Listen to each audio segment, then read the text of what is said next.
Ito na guys, yung tira ni Foreman na JB Sukal. Tinawag niya pa dito si AJ Manas kasi hindi niya alam kung saan yung pamatay pumata. Yan, tingnan niyo guys. Lumapit si AJ Manas. Yan, tinuro ni AJ Manas, ang tatakbo yung pumata.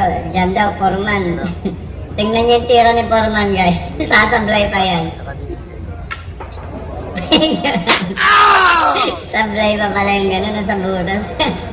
Iyak talaga si AJ Manas. Why? Ito guys, yung sablay ni Foreman. Sabi ni AJ Manas, ang pangalan daw ni JB Sukal, si Foreman. Tingnan nyo guys, yung tira ni Foreman. Grabe, layo ng tama. Kamat sa ulo si AJ. Ito guys, yung tira ni AJ Manas. Ang ganda ng prepare niya dito. Ayan na. Galing. Ayan, si Foreman na titira.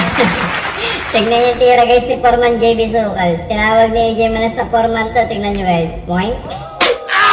Grabe naman, may sablay pa pala yung tutok na agoy.